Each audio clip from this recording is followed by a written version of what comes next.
existe uma pedalada fiscal que se enquadra, sim, na Lei 1079, artigo 10, que é a lei de impeachment.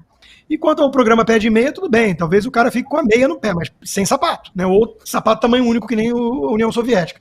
Tivemos uma situação bastante complicada para o governo, porque o pé de meia, aquele programa que o governo federal lançou para dar dinheiro para os estudantes secundaristas, foi alvo de uma decisão do Tribunal de Contas da União que suspendeu a execução de 6 bilhões de reais desse programa. A AGU já recorreu da decisão, mas o ministro Fernando Haddad, o ministro da Fazenda, disse que o governo encontrará uma saída para o pagamento de programa pé de meia, disse que não vai haver descontinuidade.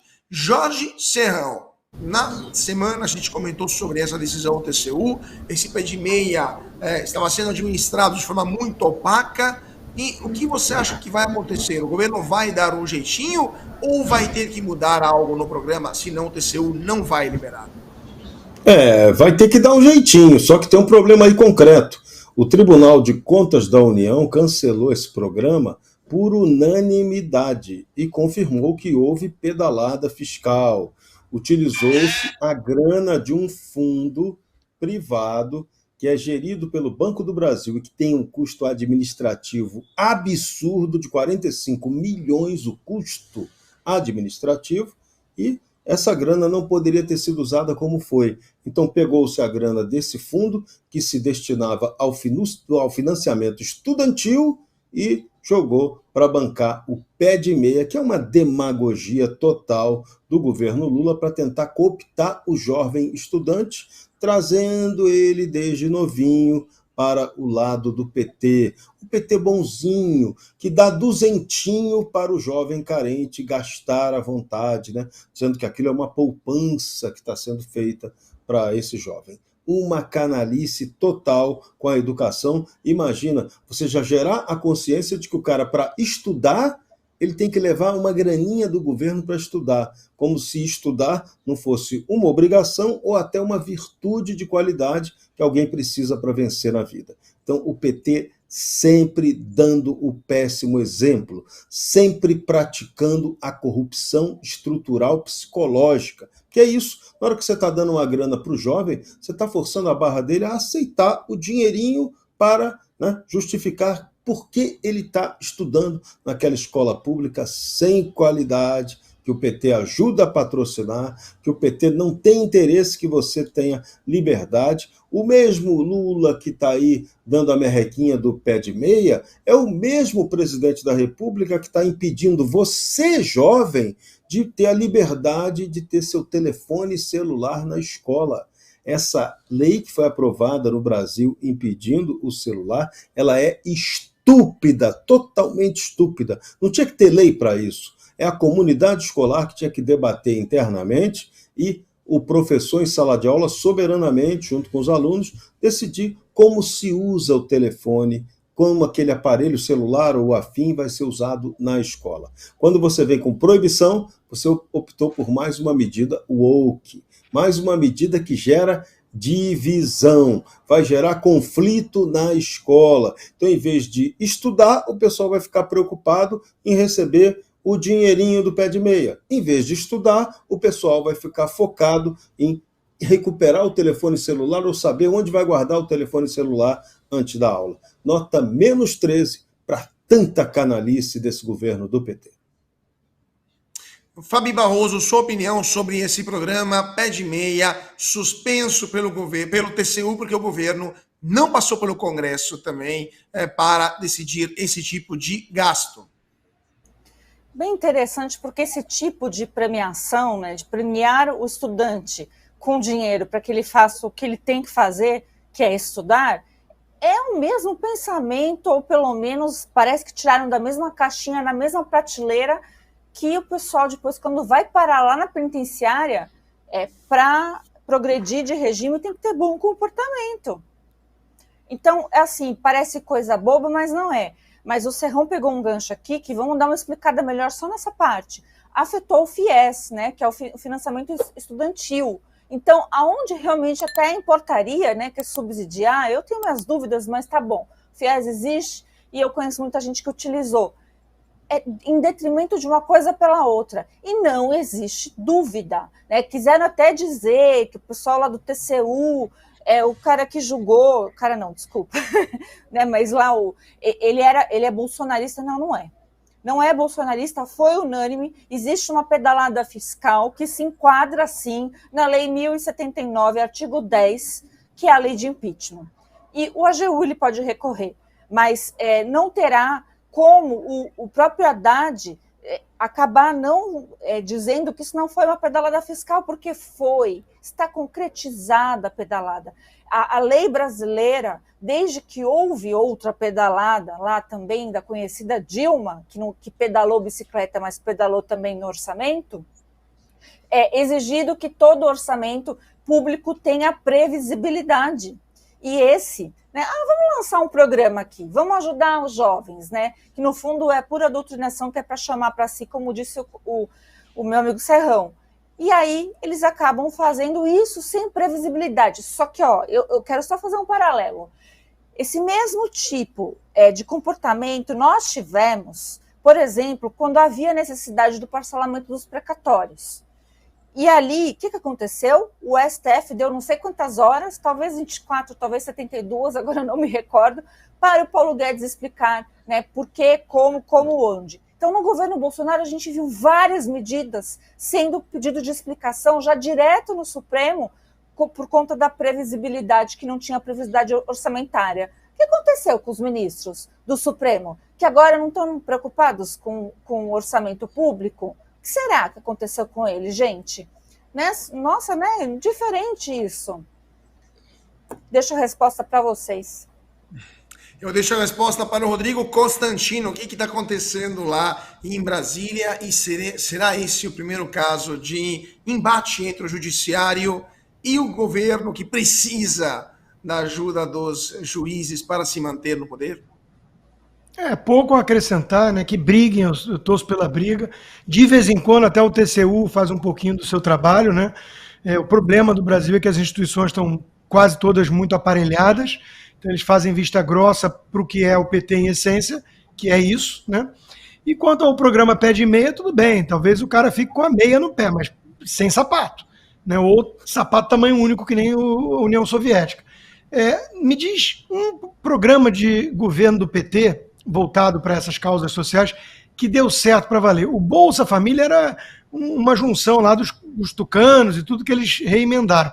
O que eles queriam fazer mesmo era Fome Zero, sempre um jeitinho de criar uma enorme burocracia, muito recurso, e aí permite demagogia e corrupção. Essa é a marca registrada do PT. Né? Então, o que eles fazem com o FGTS, né? Confisco, e o cara ainda tem que ficar feliz de estar sendo confiscado, né? Porque é para o bem dele.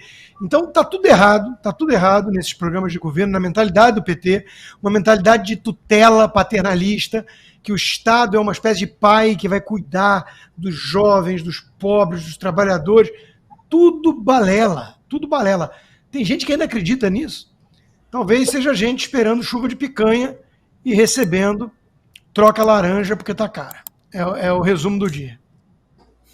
Pois é, picanha, não choveu e choveu, foi... O que o cara apresentou? Eu esqueci até agora qual que era a verdura que ele propôs, né, para substituir a picanha. Mas vamos lá, então, gente. Abóbora. Abóbora. Obrigado, senhor. Chicória, abóbora, chicória, laranja, que esse não é um governo, esse é um bazar de fruta e verdura, né? O rombo das contas externas do Brasil dobrou em 2024. As contas externas brasileiras registraram esse rombo histórico em 2024, o maior desde 2019, refletindo assim os maiores desafios econômicos do Brasil. Isso significa que o déficit nas transações correntes chegou a 2,55% do PIB no ano passado, segundo dados divulgados pelo Banco Central. Rodrigo Constantino, você que é o nosso economista-chefe aqui do Bradock, esse resultado, o pior resultado dos últimos 5 anos, se junta também ao resultado das contas públicas, muito ruim, ou seja, para onde está indo a economia brasileira no futuro próximo? Essa resposta é relativamente fácil, né? Para o buraco, para o abismo. O motivo também é conhecido. É um governo que tem um plano de voo totalmente equivocado, acha que gastar como se não houvesse amanhã é receita para qualquer coisa decente, acha que estimular o consumo doméstico com base em crédito é um caminho saudável, né? É uma cigarra que, quando os termos de troca melhoram para o lado do Brasil, que tem ainda muitas commodities e tudo, ganha na loteria e acha que pode gastar por conta. Não entende como é que funciona a economia sustentável, o crescimento sustentável.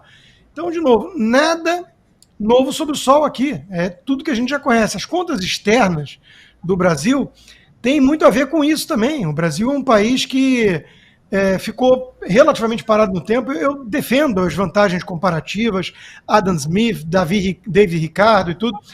O Brasil tem que focar naquilo que faz melhor. E, por exemplo, o agronegócio é a nossa locomotiva do crescimento. Nós somos muito eficientes nisso e temos que enfrentar as barreiras protecionistas e por aí vai. O PT faz o oposto. Aceita o discurso do Macron e companhia, basicamente rifando nossa soberania nacional em troca de espelhinho moderno, e permite que várias barreiras e subsídios a concorrentes e tudo sejam tratadas com normalidade, enquanto que demoniza o nosso próprio agro.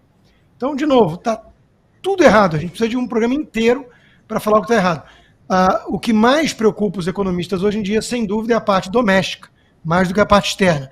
É aquilo que os economistas chamam de dominância fiscal. O Brasil está perdendo a capacidade de utilizar política monetária para conter a inflação. Isso é muito grave, porque é o instrumento que o Banco Central tem. E isso só acontece quando existe a dominância fiscal, que quer dizer, basicamente, o problema do rombo das contas públicas é tão grande, que engole o resto todo. Já estamos lá. Pois é, Jorge Serrão, temos um problema tão grave nas contas públicas que pode engolir todo o resto e também gasto público desenfreado significa inflação também fora de controle. E o governo está desesperado em tentar reduzir a inflação, especialmente a inflação dos alimentos. O desespero é tamanho que hoje o ministro-chefe da Casa Civil, Rui Costa, sugeriu aos brasileiros de comprar outra fruta que não seja laranja, porque a laranja está muito cara, né? Segunda vez que o ministro do governo Lula faz isso, porque outro ministro, nesse caso o ministro Luiz Marinho, algumas semanas atrás tinha sugerido de comer chicória, ao invés de comer salada, né? Ou seja, ministros que se entendem bem de hortifruti, basicamente, ou pelo menos querem dar a entender isso. Na sua opinião, para onde está indo o governo Lula com esta economia numa situação tão complicada? E você acha que vai tomar medidas populistas, tipo congelamento de preços ou empórios estatais à la Maduro em momento de desespero? Olha, o governo brasileiro está indo para o espaço sem foguete do Elon Musk. Constantino acha que é o buraco. Acho que o nosso buraco deve estar lá em Marte, deve estar num lugar bem distante e terrível para o brasileiro entender. Esse governo não tem política econômica, é o caos completo. Veja, o governo fala em cuidar de baixar o preço dos alimentos. Mas o que ele faz com o agronegócio? Ele avacalha o agronegócio, ele persegue, ele pratica a política de juros altos, ele não garante um crédito agrícola seguro, a preço que garanta o mercado sobreviver. É o que acontece com o agro. O agro não consegue aguentar. Dólar subindo, todos os insumos do agro são dolarizados, e aí o fazendeiro, o produtor rural, fica sempre com a conta fechando com tendência para o negativo. Aí se você tem, como estamos tendo hoje, um problema climático real, o Brasil está tendo seca, e aí ferrou geral. Aí o agricultor não dá conta de atender a sua produção, de dar resultado econômico, de pagar suas contas, ele acaba se endividando, e aí alguns espertalhões que conseguiram empurrar a goela abaixo do fazendeiro brasileiro a compra antecipada de safra, agora ferrou. Que safra que ele vai entregar? Aí ele não entrega a safra, ele acaba entregando suas terras. É assim que tem muito chinês ou laranja de chinês comprando terras no Brasil. Então, o governo Lula está fazendo, na verdade, o modelo da destruição da nossa economia, e a gente sempre bate nisso aqui. tem uma intenção, tem método nessa quebradeira programada para entregar o país para a turma, para os seus patrões internacionais, sejam os chineses ou outros do esquema globalitário que sustenta essa vagabundagem da esquerdalha no país. Nossa situação nunca foi tão ruim do ponto de vista econômico. E a notícia péssima pode piorar. Você quer saber tudo o que acontece hoje no Brasil? Então você tem que assistir ao Braddock Show, o programa que fala de tudo e deixa você informado sobre tudo o que acontece no Brasil e no mundo. Clique aqui e siga o Braddock Show. Palavra de super-herói.